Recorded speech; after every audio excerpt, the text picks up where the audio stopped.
What's up, guys? It is Gray, aka the Cog Ray, and you're probably noticing something different.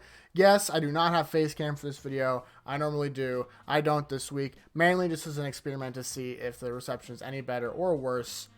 And if there's no difference, then I'll just bring it back next week. Also, before we get into it, just a question before you dislike the video.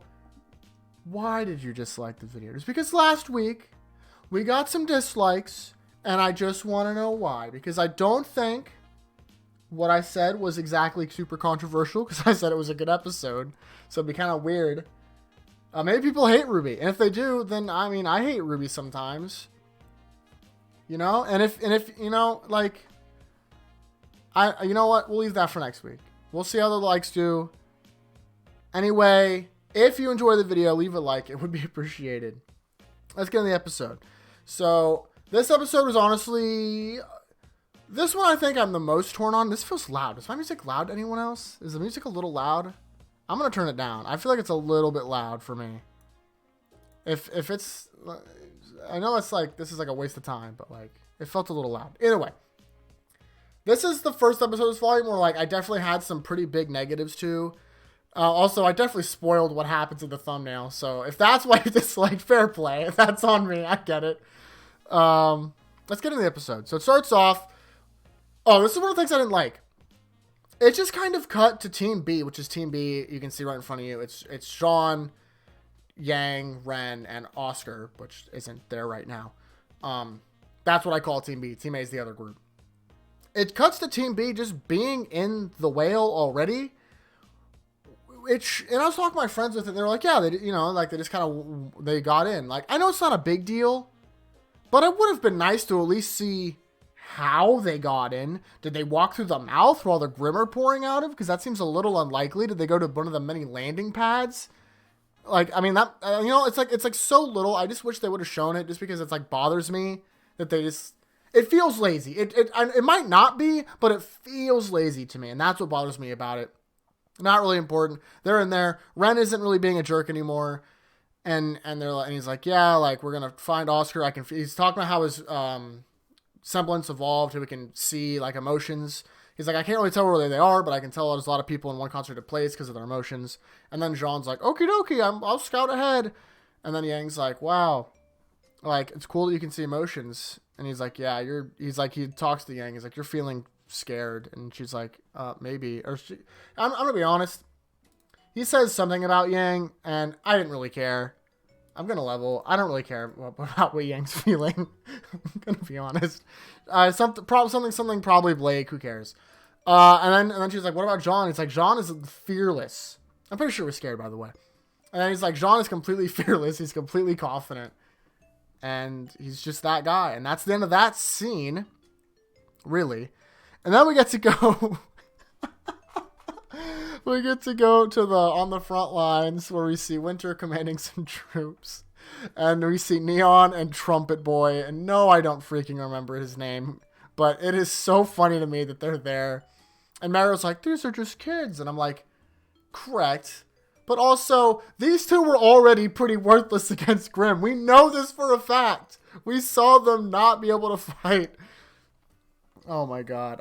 These characters just, they're almost gag characters to me. She's still wearing her freaking roller skates.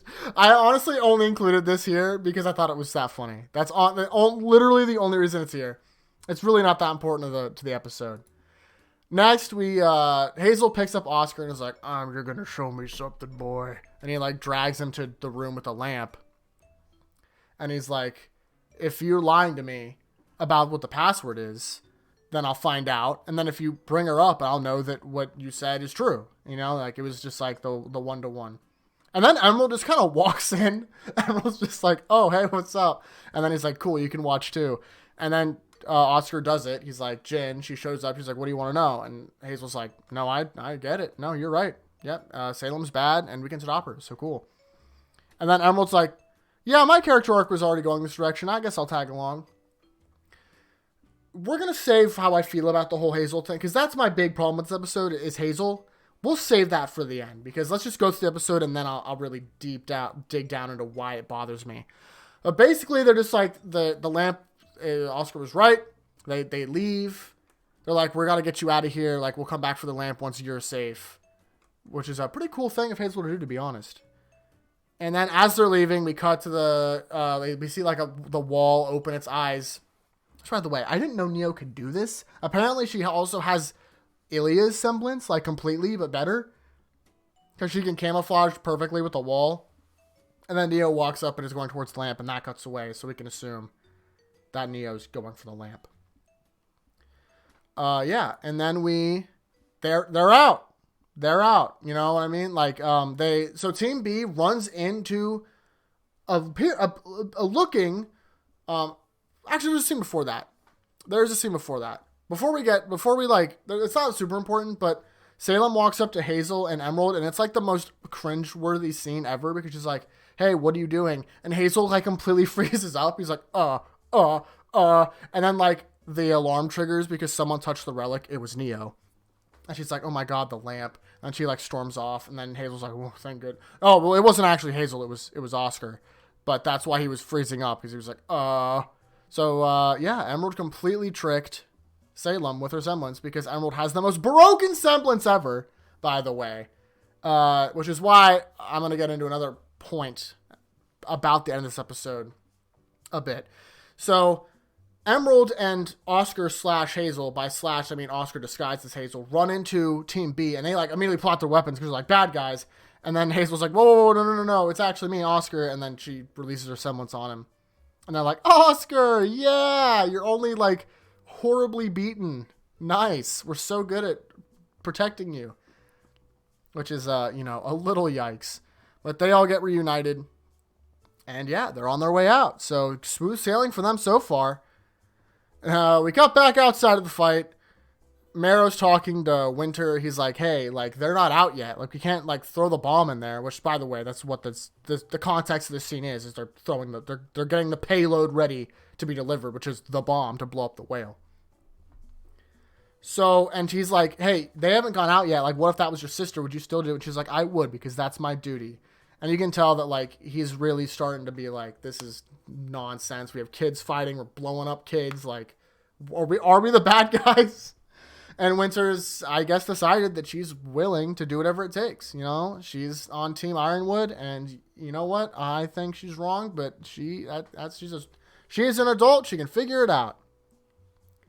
And that's really the. And now we cut to the end of the episode where the best part of the episode definitely happens. So this picture means no context unless you've seen it and or I explain it. So they're all running out. Pretty much all of them together are in process of leaving. Salem catches up to him, like the whole group. She's like, whoa, what are we doing here? And this is the first time we get to see Salem actually like fight a person besides her just like making Grimm. And it's pretty cool.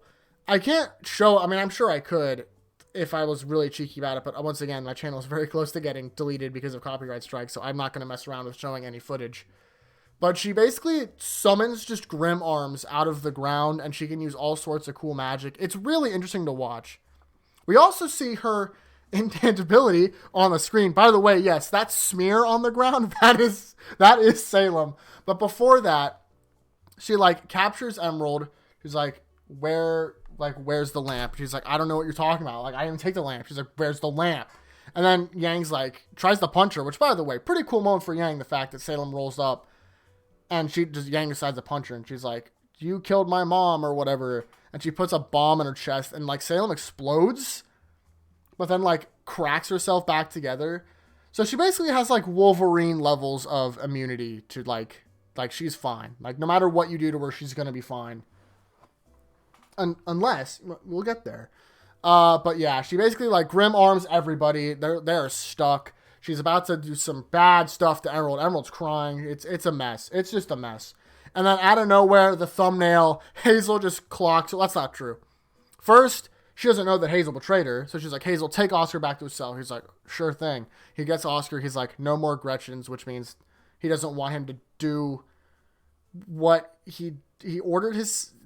Don't order kids to do stuff. I don't really know what that means because I never really got Hazel mad at Ozpin anyway, because like she was just doing her job as a huntswoman. But I don't care. Doesn't matter.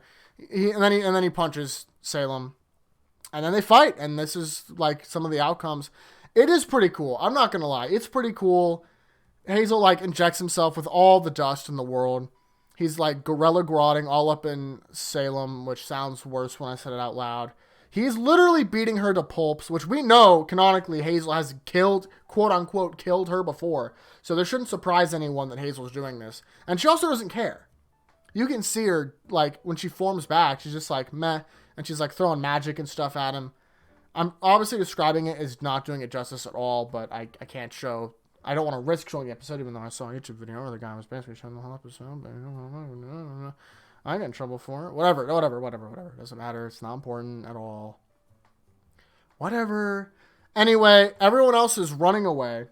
Like, literally, like, Yang, Ren, and John are, like, booking it out because Salem is distracted, obviously. Emerald goes with them. So I guess Emerald's going to be a momentary member of the team. And then Oscar, Hazel's like, go, Oscar, blah, blah, blah. Oscar whips out the stick because, there's also a line that Oscar was like, because Oscar and Oscar had like a mental conversation. Because like every time we use magic, I can feel us getting more connected. And I don't like that because obviously he doesn't like getting taken over by Ospen. But he takes out this staff. His staff? The cane? The cane. And Hazel, like, Android 16 Salem and sets himself on fire, which, if you haven't noticed the theme, Hansel and Gretel, Hazel and Gretchen, Hazel is putting the witch in the fire, he's burning her at the stake, he literally is, like, full Nelsoning her, and Oscar does some magic stuff, and we don't know what happens, and it ends. That's why the thumbnail is like, oh, cliffhanger. Like, it's a huge cliffhanger. It's going to suck because knowing RWBY, next episode is going to be about a Team A. About a Team A? About the Team A. So we're not going to know what happens here. However, we can make some assumptions.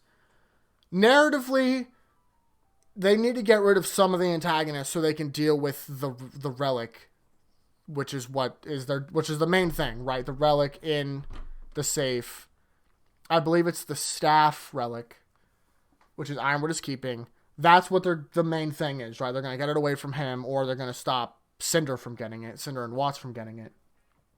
So it's possible that what Oscar did was put her in some form of time prison for a while, and the bomb will take care of the whale. At least it'll fall out, maybe. It'll stop.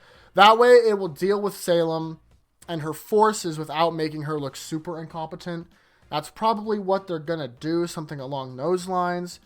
Basically get her off of their backs for the rest of the season. That's what I'm predicting, at least, because it just makes the most sense. Now, let's save predictions until after I talk about my biggest gripe, which is Hazel pretty much immediately turning. So I already was disappointed with Hazel because his introduction, the very first thing we see Hazel, he's really interesting because he's clearly, we know he's on the bad team, but he seems like a pretty cool guy. And I was like, okay, I'm in this. And then we get the end of Volume 5, which, by the way, is, in my opinion, easily the lowest point RWBY has ever been. I think the end of Volume 5 was a mess. Was an absolute mess, and it was terrible. And it made Hazel look like a moron. He just looks like a moron. And I stand by that because he was like, oh, Ozpin, like my sister was doing her job and then she died and I blame you. Like, oh, like, dude, shut up. And now he's turned literally like a flip, right? Like I'm not saying that him turning was bad because it made sense because he was like a decent person, but him going from literally beating the crap out of Oscar, an innocent child, really, because he's just got taken over by Ozpin, to being like, oh, let me help you. It was a little Anakin Revenge of the Sith. You know what I mean? Just a little too much, too fast. I've cooled off. If I reviewed this episode after I watched it, this would be a much different video. I'd put rant in the title because I was like not happy at all. Especially because the volume up until now has blown me away, honestly. This really isn't that bad, but it just bothered me, especially because I like good villain turning good stories. I really enjoy those. And Emerald I don't have a problem with because we knew, I mean, Emerald, her entire character arc was she's going to turn at some point. At least in some way. Away from Salem, definitely. And that happened, so that didn't shock me at all. But Hazel did bother me. It still does. Because, like, he really was beating up Oscar, and then he was like, oh, she can be beat? Okay, sure, why not? And then he just immediately was like, I'm going to beat the crap out of my master. Because that. I get that he was never Tyrion loyal, but still, it bugged me a little, and it still does, so. If I, you know, like, I get it. I'm probably overreacting a little bit, but it's still, you know, whatever. I didn't like it. That's that. The action in this episode was freaking awesome, though. I love the fight between Salem and everybody. You really got a feel for how powerful Salem was. Oh, and I actually was going to talk about this, but I skipped over for some reason. Yang called Summer her mom, which was kind of cute, and then Salem smiled and was like, oh, her again? So you know for a fact that Summer's somewhere in a grim-bodied, so, you know, bummer. It's going to be a bummer. I guess you don't know for a fact. They could not be, but, like, come on. They've been emphasizing Silver-Eyed. They've been talking about Summer a lot. Way too much coincidence. I definitely for sure think that that's going to happen at some point in the future. Otherwise, I guess we'll just talk about my predictions. Next week, once again, I do think we're going to go to Team A. I think we're going to start dealing with... We're going to see a little bit more Cinder and Watts and Penny and stuff along those lines, like their plan. Emerald is the big question mark for me. Because let's be honest, Emerald's semblance is way too good to have on the good guys team. She's way too useful. So, at the most, Emerald will be with them until she sees Cinder. And then she's like, oh, Cinder. And then she'll run to Cinder. And Cinder will be like, why are you helping these idiots? And she's like, I just want to get away from Salem. And I don't know what's going to happen there. Ideally, in my perfect world, Emerald would realize that Cinder sucks really bad, and then she just ditch her forever. But, you know, unfortunately, that's not quite how it works. And then my last big question is, I know we're not going to get the answer to this anytime soon, but I want to see Mercury's reaction to Emerald turning really, really bad, because I have a sneaking suspicion if he was there, then he might have went with her, probably. But now I think he'll just probably view it as his, like, one of his only quote-unquote friends betraying him, and then he'll go full dark side. That's my prediction about that, but I did want to mention it because I've shown that I'm a Mercury fan, and that's what I think is going to happen, which kind of bums me out because that means he's probably going to have to die. But, you know, whatever. Overall, though, a hit and miss episode. There was some really, really cool stuff. As I said, the Salem stuff was awesome. Really, really awesome. Like I can't downplay how cool seeing Salem, like, just swamp everybody was with, like, menial effort. But the Hazel stuff really still bothers me. It's not the end of the world. I still think the volume is probably the best volume the show's had so far. And as long as we can get back to being, like, strong, like, exclusively strong episodes, then we're good to go. So, yeah, Volume 8 is still a winner so far, and you know, that's really that. So, we're going to wrap it up here. Thank you guys so much for watching. Let me know how you feel about the no face cam. I kind of miss it. I like talking to the camera, and I still am doing it. I'm not doing it with the camera on. And if you subscribe, you know, if this is what you want, I'm going to be here for the next couple weeks for RWBY. And then maybe a RWBY video. I don't know. I've thought about making RWBY videos because there's a lot I do want to talk about the show, because I think the show has so much to talk about, if that makes any sense. But either way, My Hero tomorrow. Check out for that video tomorrow. It should be coming tomorrow night at some point. And it's a pretty good chapter, so stick around for that. Anyway, guys, thank you so much for watching. I really appreciate it. We'll see all of you next time. Stay safe out there. Peace.